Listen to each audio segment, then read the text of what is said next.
Trinidad and Tobago, welcome to another edition of Scoreboard here on ACTN. It's always a pleasure every Tuesday evening to be in your company where we discuss sports. Let me take this opportunity to say hi to all the viewers and supporters of this program, and we really appreciate you all.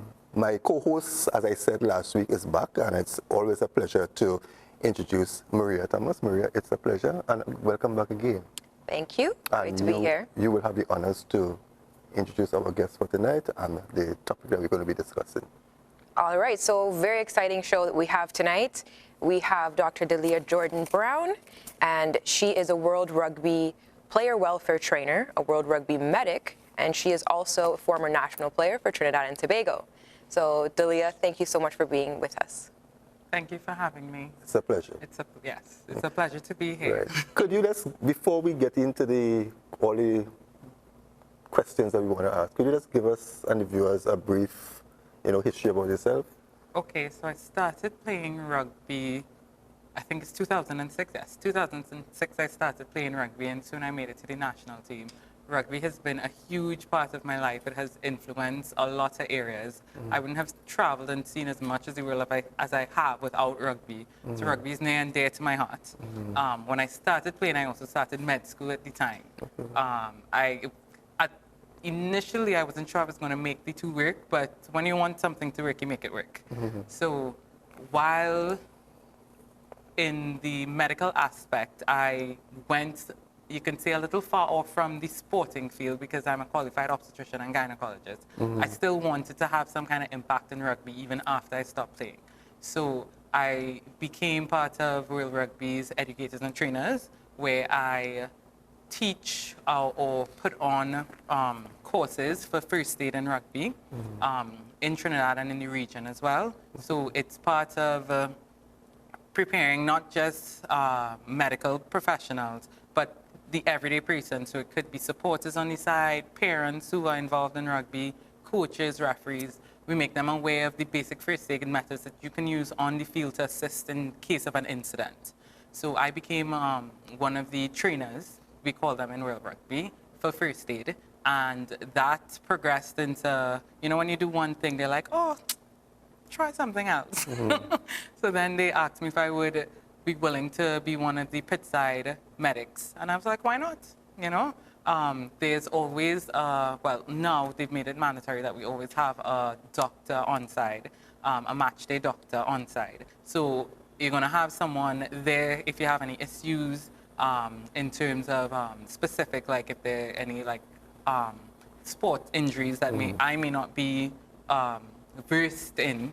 So you always have that support with you. But for the basic pitch side injuries, you can go, I would go on, run on. It was a very good experience because I've worked for some of the RAN tournaments. RAN is Rugby Americas North, which is our region in World Rugby. So I've worked for some of the tournaments, and it was a great experience. I enjoyed every minute of it.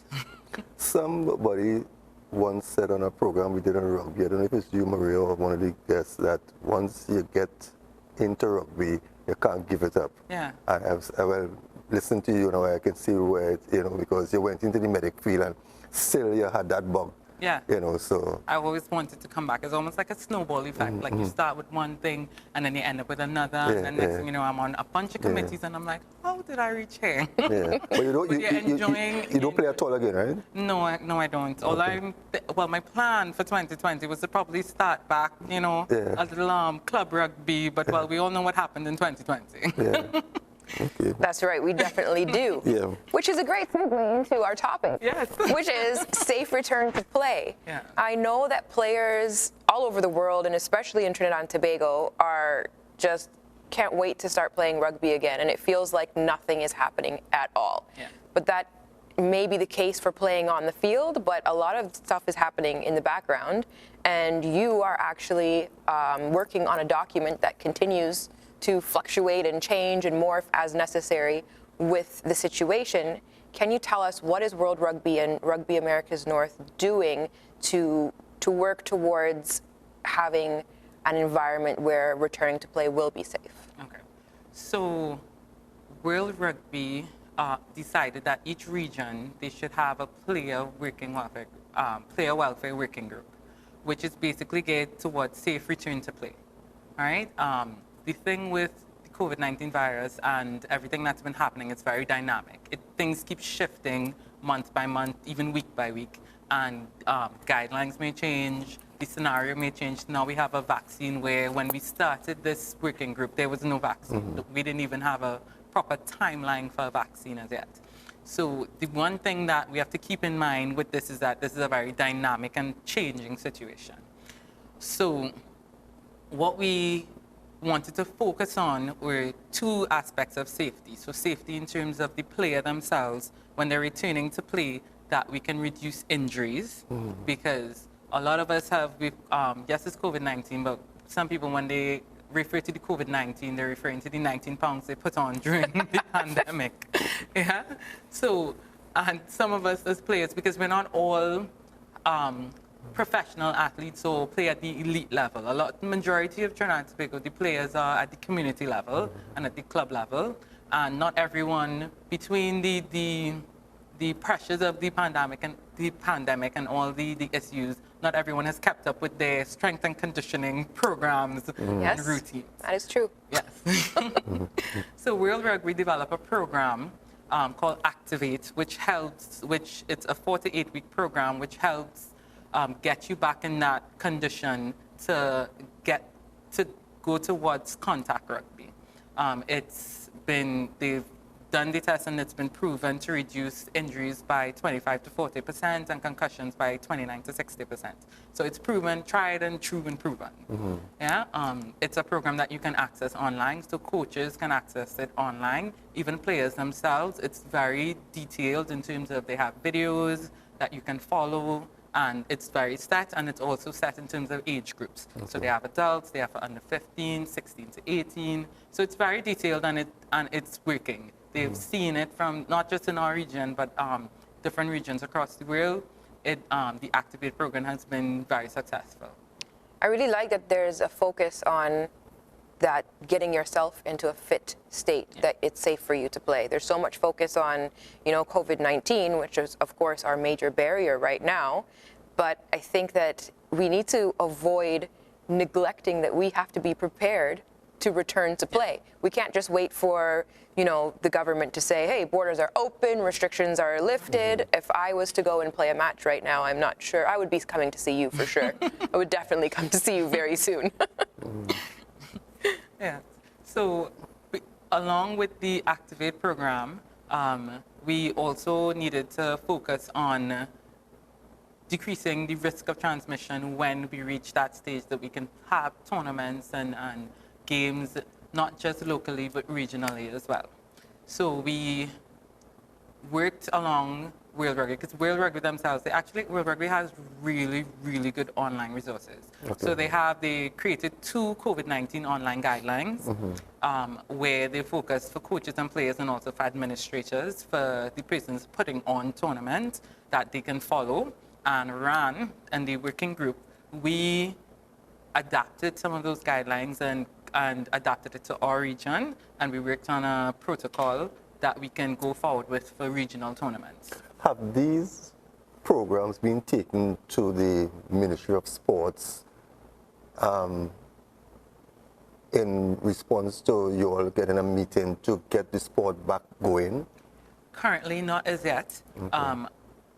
Mainly, I think, because we're still in the progress of finalizing. Well, it's been finalized mainly, but we haven't reached the stage yet of going to, say, the Ministry of Sports and saying this is what we can do. We're not necessarily ready to do contact, but we can get into other things to maintain fitness, especially for our national teams. We're not there yet, but that is the plan. The plan is to get to the point where once permitted, because we have to keep in mind that, yes, we want to play rugby, we want to get out. We're tired of being home and on Zoom classes and working out in our living rooms. Yes, we want to go out and do things, but we have to keep in mind that the guidelines are always related to where you are. So one of the fine print that World Rugby puts out there and what RAN put there is that all these guidelines and protocols are dependent to your country and their health protocols, right? Because at the end of the day, we have to make sure that we're not creating a transmission hub for the virus. But they had opened up for national teams, so the rugby has no national teams in training right now. No, we don't, as far as I know. So I looked over the working document that you have participated in, and I found it really comprehensive and almost like a step-by-step list. Yes, it is. So it really fits in with probably the highest levels that you could expect for restrictions in a country. Can you tell us some of those steps and some of those procedures, elements that would be put in place to make sure that return to play is safe? Right. So the good thing about the document is that you can adopt it to a tournament here, or if not, just a club match right here, and you can adopt it to a regional tournament. So you can use it for both, right? The first part that you would want to focus on is what the players themselves have to do, and then we also focus on what administrators, the ones putting on the tournament, would have to do. So in terms of the players themselves, just basic, they call them the rules of engagement in a way, where you focus on making sure that the players are well educated on the COVID-19 virus, the risk, how it's transmitted, those kind of things. You want to make sure that they understand about social distancing. They understand that when you come to a club, there's no you can't use the communal showers. They're advising you that you shower at home. So you come play a game and you leave. Rugby is a very fraternal sport. We love, after a game, you sit down with your opponent, you have a drink, and you talk about the game. You give a little old talk here and there. Unfortunately, we're not advising that just yet. Okay. Something as simple as... But that's the best part of rugby. Yeah. The after game. The third half? Yes, the third half, yes. We're also not advising carpooling, because all that is part of the sport, especially if we have a game in San Fernando in South, and we have a team from up north. You would either get a maxi or you'll call up your friend, hey, any room in your car? Unfortunately, we're not advising those things because it would increase the risk of transmission. So we also, just as you would go to, say, the hospital or to any institution, and they would ask you, do you have any cough, cold, flu-like symptoms, loss of smell? Those things with the education, we're hoping that there's a clear responsibility to know that if I have these things, I need to advise my coach, tell my coach, and then they can advise them, okay, well, contact this person, this health institution, just as the government protocols or the health Ministry of Health protocols are there, and don't show up to the game. And then after you're actually sick, then you created this transmission hub, for lack of a better word. Yeah. So we're focusing on the players' responsibility towards reducing the spread of the virus. In terms of the game itself, so say we're going to have a tournament here in Trinidad, a regional tournament. So we need to think about initially, if we want teams to come in, how do we incorporate our local health guidelines along with our rugby guidelines to make it a successful tournament? So we have to consider the quarantine days. So say, well, in Trinidad, our quarantine is a 14-day period, regardless, whether it's home or in a government facility, whereas in other Caribbean countries it may be less. I think if you have a negative test 3 days before and then you repeat one on arrival, and within 5 days once it's negative, you can move about as normal. So a country like that may be more ideal to have a tournament maybe there than here, because when you have to consider the cost of a team coming in and spending 14 days there. So all these things we have to consider when we're putting on these tournaments. So that's one thing, to the quarantine time period and whether we are taking the test and the type of test, whether we're doing a PCR test, which is the more accurate test, or antibody test, which is not necessary, which is not as accurate as the PCR test. So all those things we put in detail into the document itself.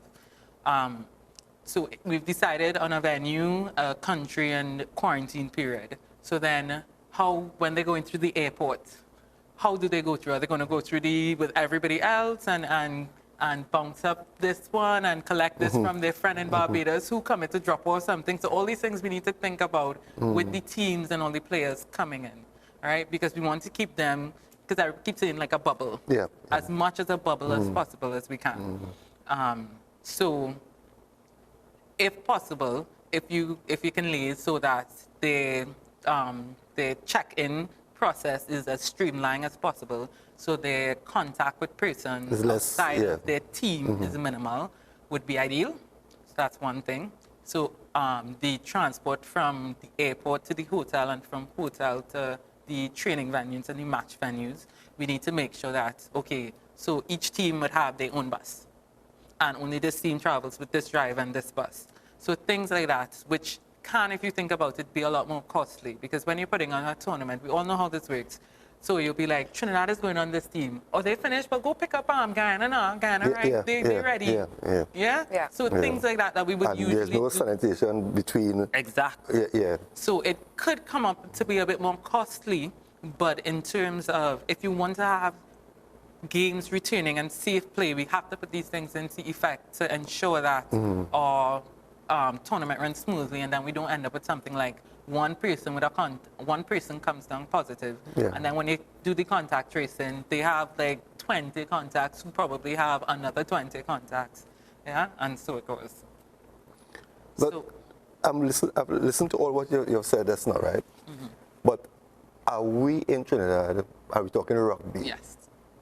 Do we have what it takes to start rugby or even entertain the idea of staging a tournament? Why I said this is because most of the grounds that the rugby is played on is an open field. There's no bar, there's no toilet, there's no drinking water, there's absolutely nothing, right? All of a sudden, those things become. We will take it now to maybe the stadium, but there's no guarantee that in the stadium there's water, right? There's no guarantee that in the stadium the toilets are functioning, right? So are we in a position to even entertain the idea of starting rugby on the whole? Honestly, in terms of a tournament, I don't think we're there yet. But and even for contact play, I personally don't think we should start contact just yet. But we can still train. We can do things outside of contact in the same things I was talking about for the strength and conditioning. Because you don't want when things get better and they say, okay, contact training, we're now starting. Because a lot of other countries are getting prepared to have tournaments, and they're aiming to, I believe, World Rugby is prepared to start back their 7th series at the end of this year. We won't be involved in that 7th series, but there would be regional tournaments that would be coming up. Okay, hold that thought for a minute. We need to take a break, right? When we come back, we'll continue. And I want you to give some advice as to what the athletes can do in the meantime to maintain their fitness and their strength and, let's say, their sanity too, right? Because we'll be right back after the short break.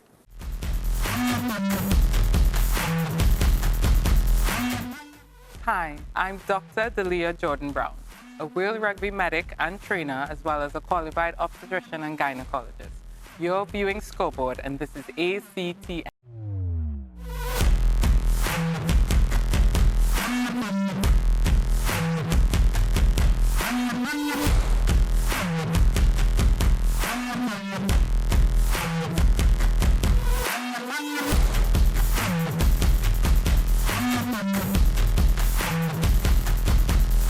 Good evening, Trinidad and Tobago. Welcome to another edition of Scoreboard here on ACT, and it's always a pleasure to be in your company every Tuesday evening between the hours of 8 and 9.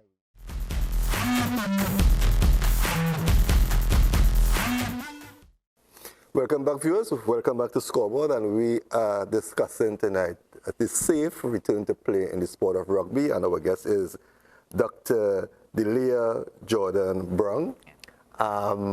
As you were saying before the break, you were discussing Return to play. Yes. Yes. Yeah, if we are ready and, how capable we are right now. So as I said before, I don't think we're ready for tournament, but we can start back training, I believe, even at the club level as well as nationals. Yeah, but training now. Right, and what we can do. You're going to be coming together, right? Right. And you're going to be in contact. Right. No, Right? that's it. We can train, but we don't have to do contact training Okay, to begin. all right. All right, we can start non-contact training. You can meet, the good thing about rugby is that it's in the open air, so it's not in an indoor area that we have to train. So you could be out in the savannah or wherever your training pitch is, and we advise that we do it in small groups, 10 or less.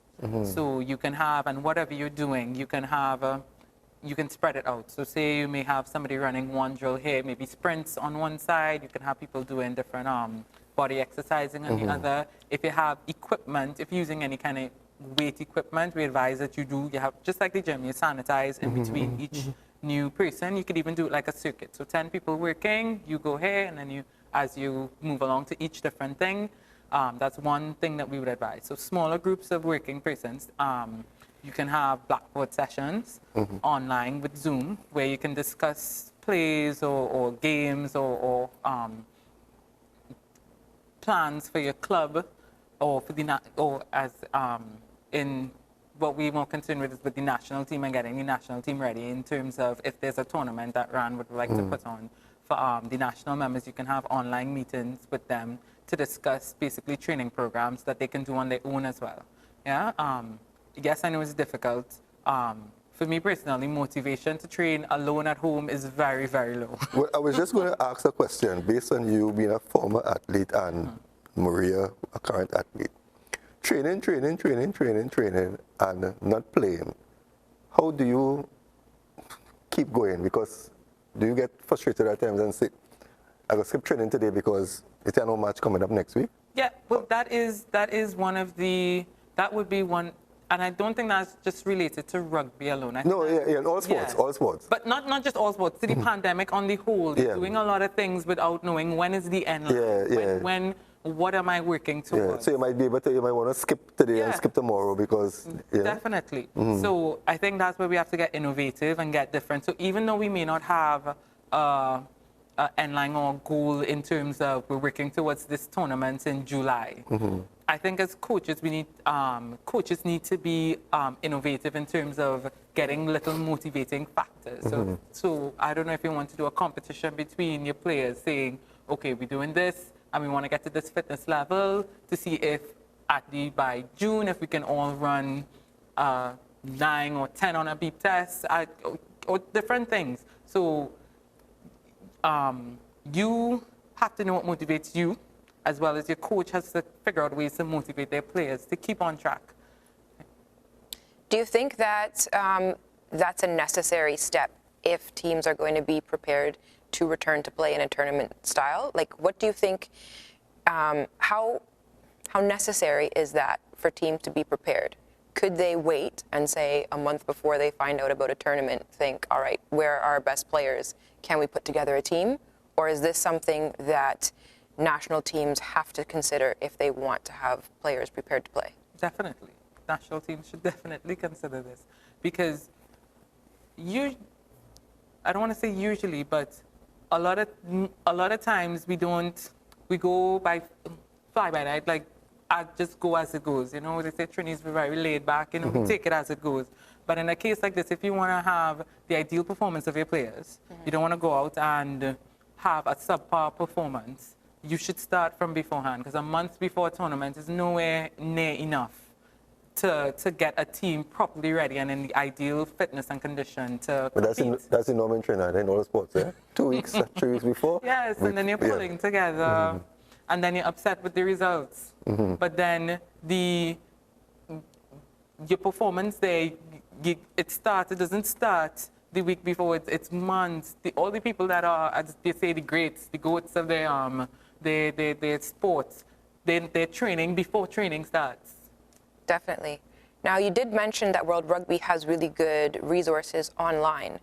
What about the components where individual athletes, coaches, administrators, whoever, what sort of courses can they take online through World Rugby Passport? So in relation to the COVID-19 pandemic, they have 2 courses specifically for it, where they educate on what the COVID-19 virus is, transmission, risk of steps to reduce risk of transmission, as well as guidelines to compete throughout the pandemic, as I said, for coaches and players, as well as for administrators. There's also, well, I focus more for the player welfare one, so I wouldn't be able to give you much information as on the strength and conditioning and for coaches and referees, but they have programs for each. In terms of the player welfare, there is, as I said, the first aid and rugby online resource. The thing with these online programs and courses that we have, there's a online as well as a practical aspect. And unfortunately, because of the COVID-19, we have been unable to have any courses because you can't complete the course without doing the practical aspects. Yes, you can read about doing CPR, but you have to practice it and know the hand placement is right, the depth is right, the rate of compressions are right, all those little things. Otherwise, you may be doing more harm than good. Oh, I read a course online, come move, let me go. And you're doing more harm than good. So as much as the online courses, some of the online courses are well and very informative, we have to have a practical aspect. And we can't have any until the healthcare protocols allow us to. Yeah? And the thing with CPR courses is it doesn't allow for a lot of social distancing. Yeah? In the sport of rugby, correct me if I'm wrong, but I can't recall, like, although it's such a physical sport, I can't recall deaths, anybody dying in the sport of rugby, or any major injury, right? What do you think is the cause for that? So, because a lot of people look at rugby and they find it's so, I don't want to be, and when you look at rugby and you compare it to the American football, I mean, like chalk and cheese, right? But what do you think, is? Honestly, I believe World Rugby has put a lot of focus on player welfare over the last few years, especially from when I started in 2006 to now. It has snowballed in terms of how much they've put into and how much focus they've put into player welfare. You never had any injury in your... I've had injuries, but more like soft tissue, bone injuries. I broke a clavicle, dislocated a thumb. But I'm probably not helping our cause here in terms of it's not that bad. Yeah. But I have seen players have concussions, and the difference in what we did when I started playing and what we do now, it's such a drastic change. I remember we weren't that bad. We would tell them, no, don't drink anything, stay awake, don't go to sleep, somebody will drop you home, that kind of thing. But at that point in time, how we would recognize a concussion, we would only know if the player themselves had a very obvious symptom or sign of a concussion, right? Like they either lost consciousness or they got up and they came to you, what are we doing? Why are we here? I've seen that happen. I've seen somebody in the middle of the game just walking in the next direction and it's like, what's going on here? Are we playing again? Yeah? But a concussion could be as simple as you got a hit to the head and you have a severe headache, if you understand what I mean. Yeah?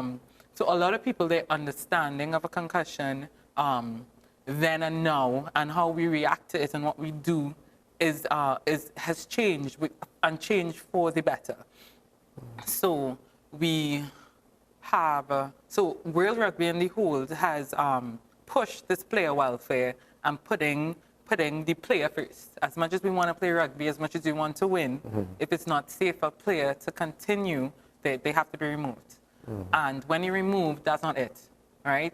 It's not that you're removed and next week we see you on the field against the next team.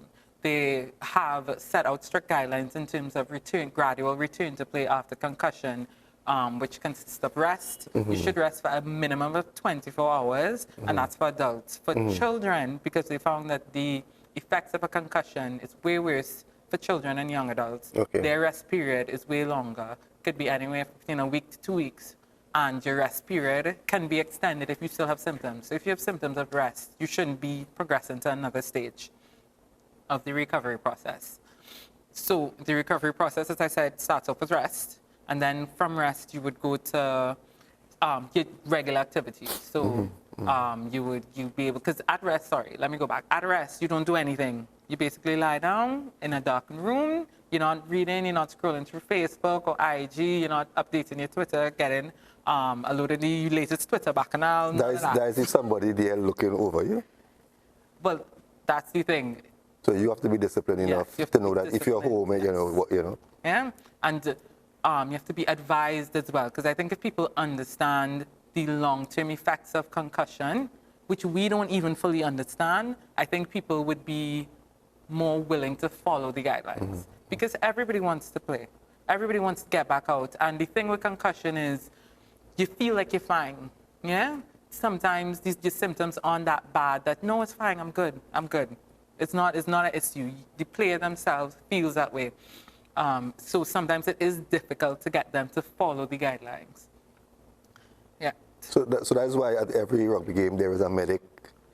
We're trying to ensure that. Oh, so that's not happening right now? Not necessarily at the club level, right. but definitely at the international tournament level, yeah, yes. Definitely at the tournament level. But we need to get there at the club level.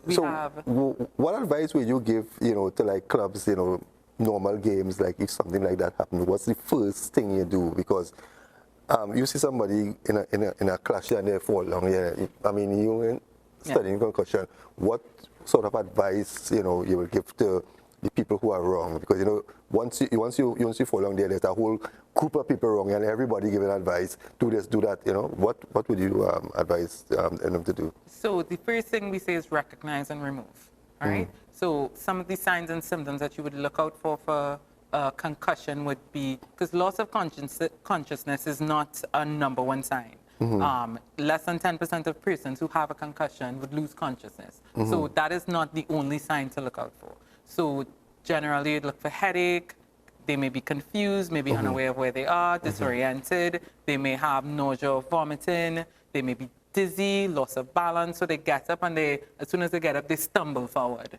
Yeah, that's one of the signs that we could look for as well.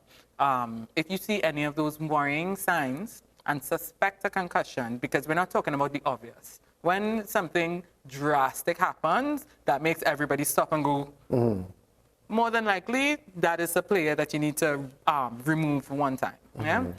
For the suspected cases, we then pull them to the side and we do what we call the sport concussion assessment tool. Right? There are different ones, but we do the SCAT-3.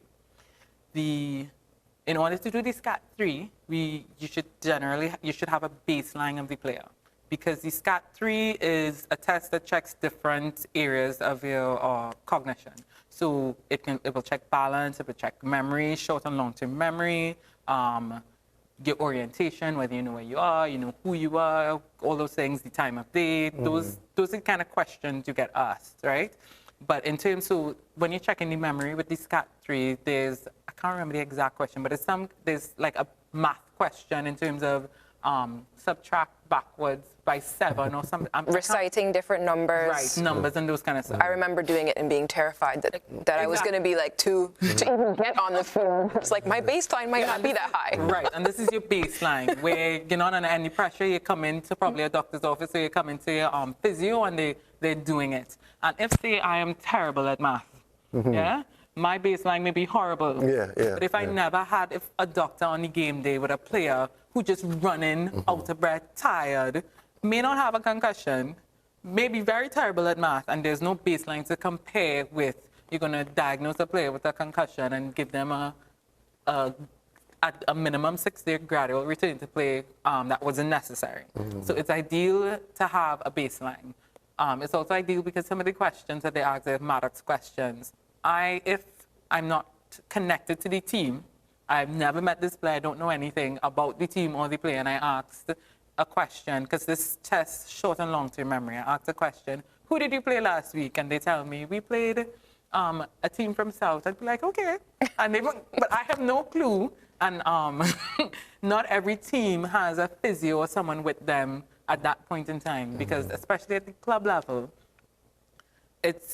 sometimes it's when because you want to play, you want to keep the game going. You might be short, and you'll be like, come and play, and you have like a bare 15 coming to play a game to get it done, because that's what we do in rugby. Yeah, we get it done. We want to play, we want to keep the game going. So there's no physio. There's probably a sub running ice, right? So as the person there, you may not have at that point in time something to compare to make sure and assess this player correctly.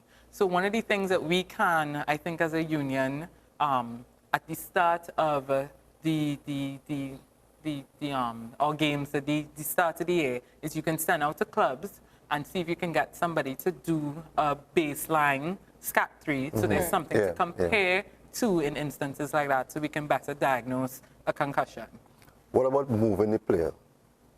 Right. So moving a player depends on the type of injury they had. Yeah, but remember now, there's no qualified person there, right? Right. So you don't know what kind of injury this person has. Right. Right? So movement is important. Movement is important, yes. So we generally advise that if a player lost consciousness and there's a head injury, I think most people know now, I think from just TV and whatnot, not to move people. I think that has become like based on just general knowledge and from watching TV and the internet, I think most persons have the idea in their head, don't move them, yeah? Because if you move them, it could cause injury, further injury to the player. So we generally advise, if the player, because sometimes players move on their own and they get up. That's actually a good sign because it's unlikely that they have a severe head injury or neck injury. Because what we're worried about is head and neck injuries and affecting spine, the spine. So if the player is moving on their own, sometimes they can move, they're moving on their own and you don't want them to move. So if you're worried, I would advise somebody to tell them, don't move, just lie down still and tell us what's happening from there. The first thing that you can ask if they're conscious and awake and aware, you can ask them, do you have pain anywhere? Right? And if they tell you they have pain in their head or neck, that's the point where you tell them, don't move. Don't move. Yeah. Okay. There is a move that if you are qualified to do, I would advise, but if you're not, I would not advise you do it. It's something called manual inline stabilization, or the acronym is MILS, where you basically stabilize the head and neck. But if you do it the wrong way, it would be causing more harm. So unless you're qualified to do it, I would not advise someone to do it. All right? So for the person, so in an instance where you see something that looks suspicious, you go up to the player, they have pain in their head and neck, I would just advise that you tell them lie still, move as little as possible, and call for help. Yeah? Well said. We're going to take our final break. When we come back, we will continue our discussion. We're going to be right back after this short break.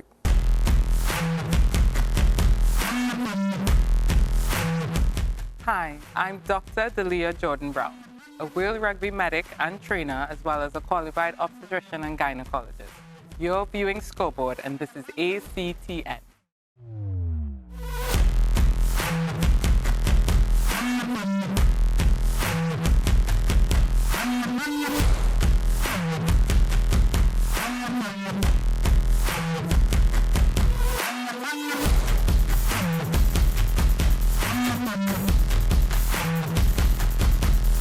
Good evening, Trinidad and Tobago. Welcome to another edition of Scoreboard here on ACT, and it's always a pleasure to be in your company every Tuesday evening between the hours of 8 and 9.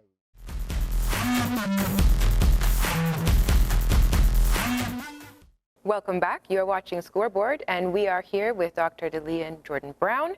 We are speaking about rugby, safe return to play, and what the rugby community can do to help facilitate that happening.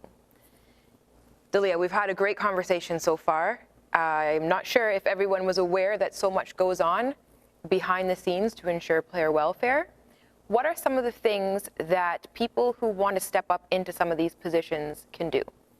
So, as I stated before, I have worked as a pitchside medic for Trinidad and Tobago as well as for RAN for tournaments.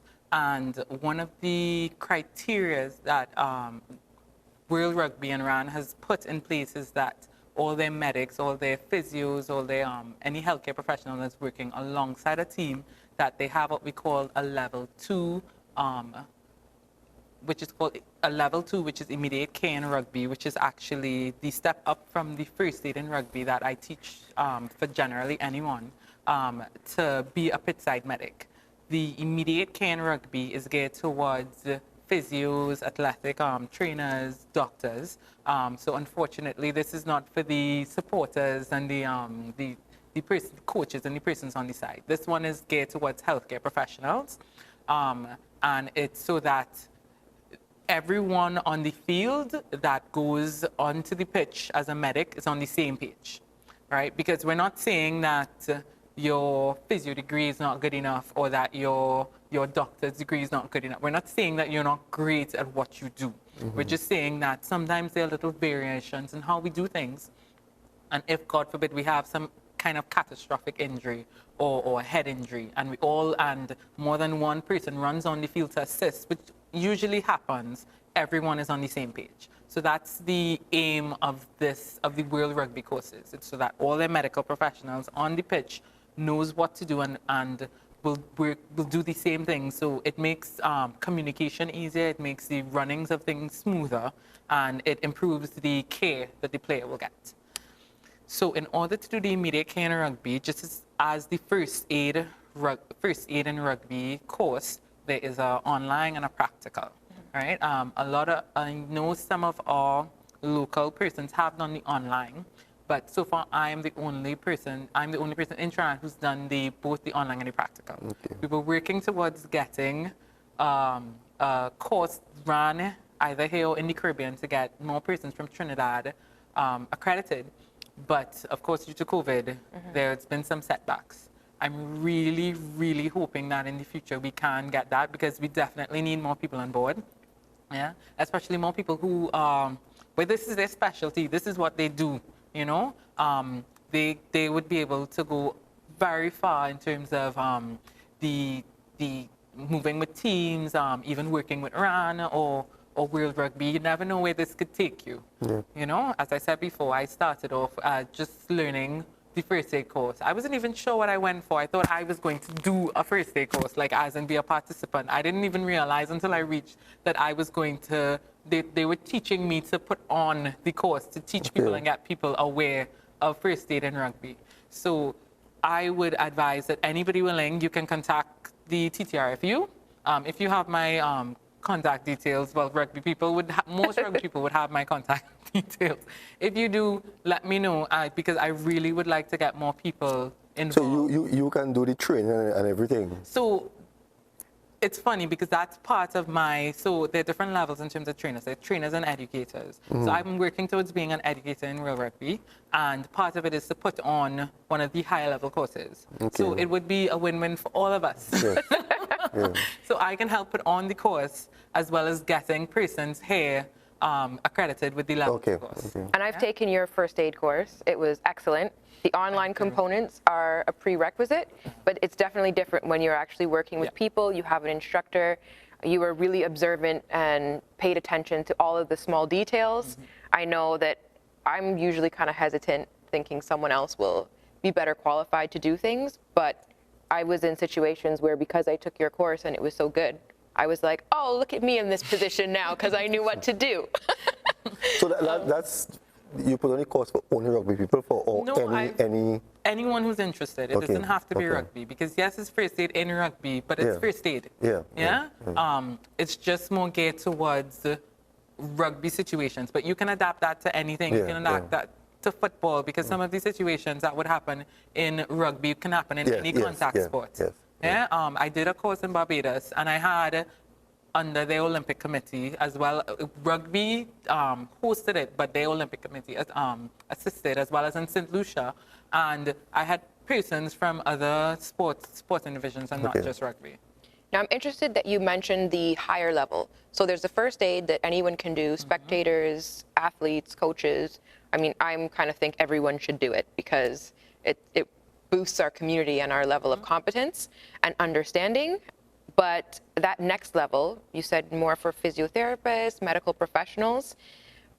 I just want to highlight that and say, you know, do you think we have enough people in the community who would realize that this is somewhere that they can move forward with their career or open doors? And as far as that course happening, do you think that that's something that will happen in Trinidad and Tobago, say this year or in the near future? I would really, if I can, because I would really like that to happen this year. I actually was speaking to one of the coaches I must say, he's very big on pushing the first aid and getting all his coaches, for especially at the school league, to take the first aid course, and I really commend him about that. I was telling him once we've reached a level where we can do things like that, like especially if the vaccine starts rolling in and we're getting people vaccinated, our numbers are low, and healthcare guidelines and protocols allow, I am more than willing to start back, and even to get to see if we can help organize a course for the level 2. The thing with the level 2 is, and what I urge people is, when and why, I'm not excluding anybody. Let me put that out there. Anybody who's willing to do it, whether they're rugby affiliated or not, are more than welcome to do the level 2.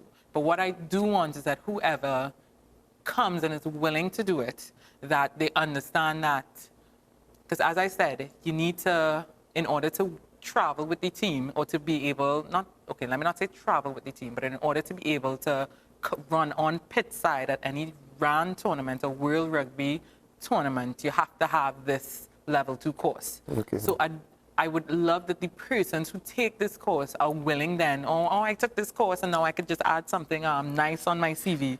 I want these people also to be willing to devote their time towards it and towards the sport.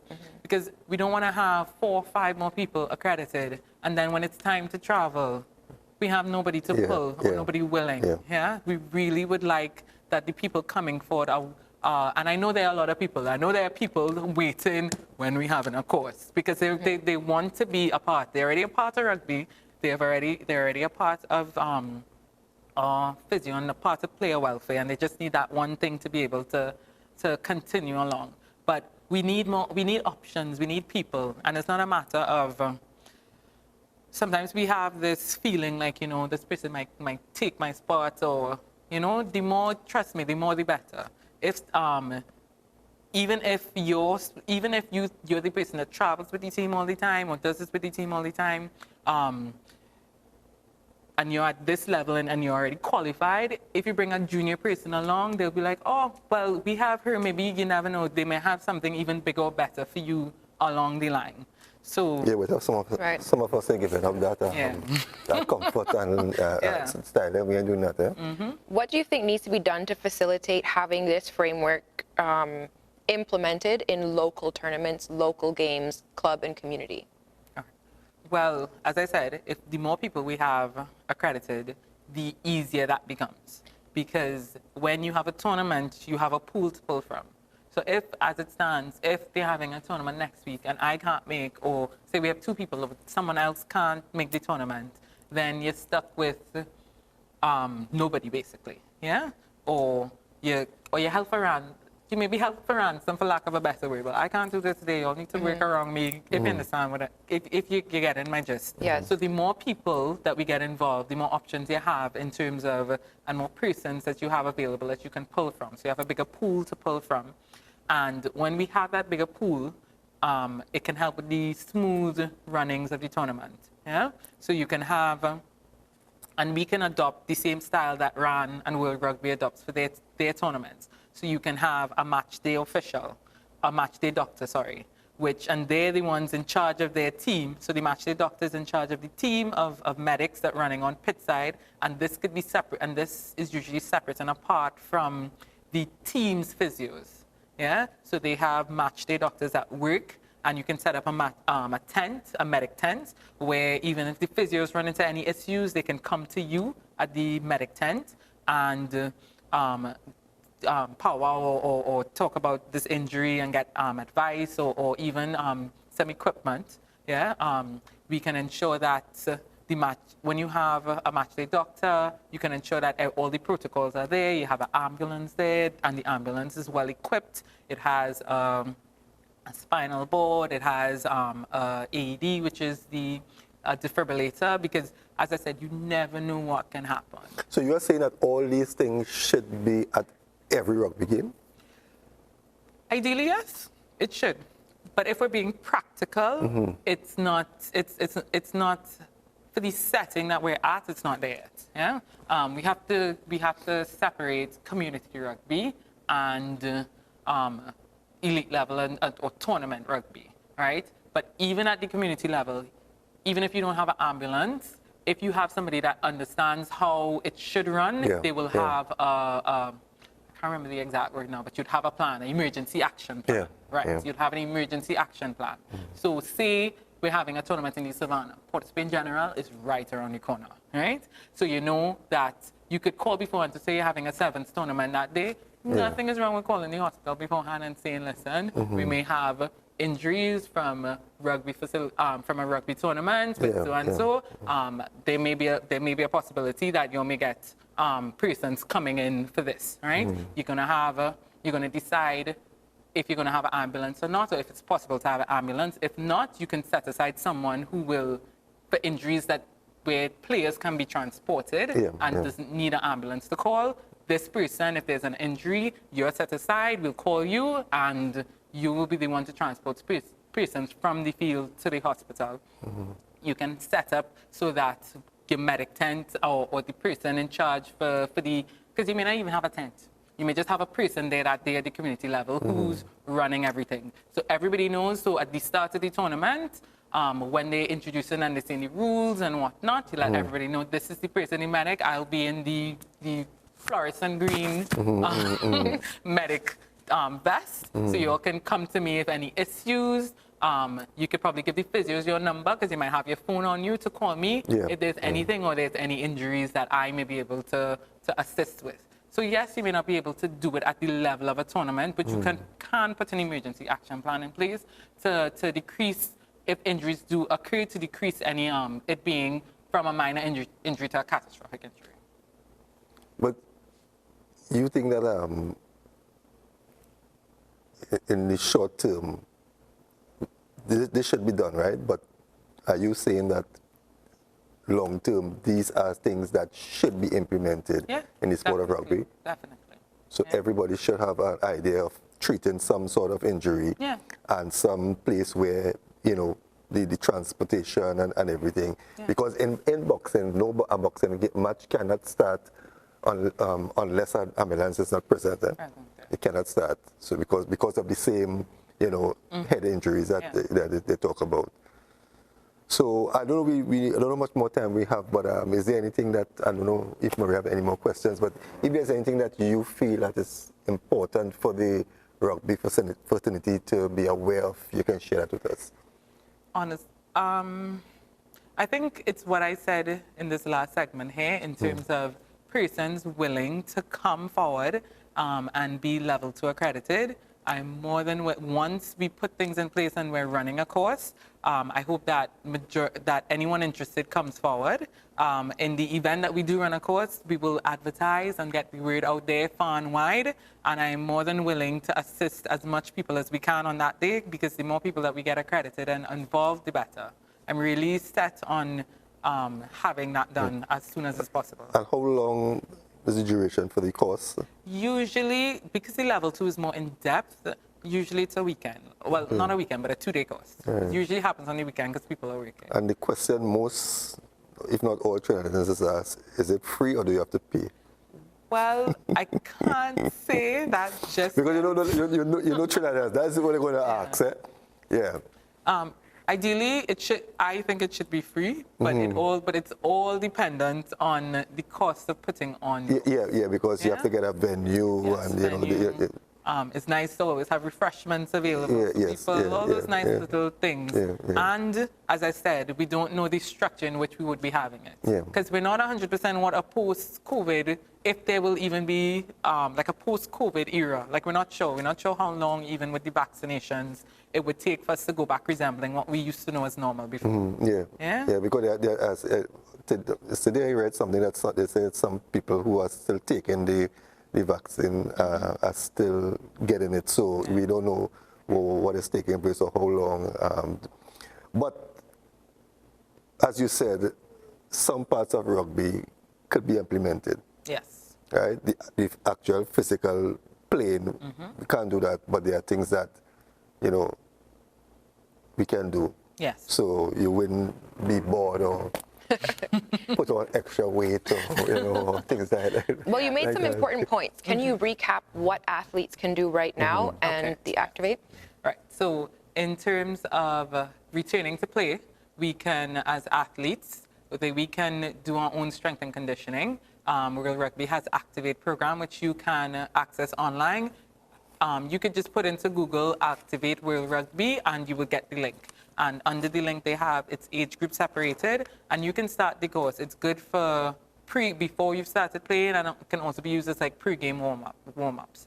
So there's that player aspect, and as well in terms of for administrators or persons involved in rugby and putting on games and starting the league, there's the COVID-19 resources online that you can check, which can assist you in putting on tournaments or restarting the game of rugby when that's possible.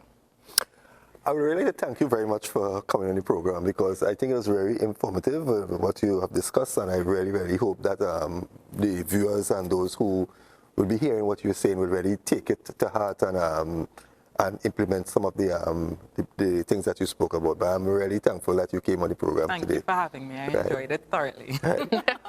Maria, any closing? Again, just thank you. It makes me feel really optimistic having someone of your caliber, someone that I have known, I've played with, I've been educated by. I'm so happy that we have you in Trinidad and Tobago as a resource. And yeah, we'll definitely have more conversations as we move forward. Thank you. Thank you. Well, viewers, we have come to the end of this edition of Scoreboard. I remember there is a repeat tomorrow at 1 p.m. and also a repeat on Saturday at 2 p.m. Keep viewing this program. You don't know who we'll have next week. We're sure we'll have our co-host. We know that for sure. We're going to have the co-host on next week. So again, Maria, thank you very much. Doc, thank you again very much. And do have a blessed week ahead. Remember to sanitize, do everything possible to stay safe, because we want to be here with you next week, Monday at 8 o'clock. So have a blessed week ahead.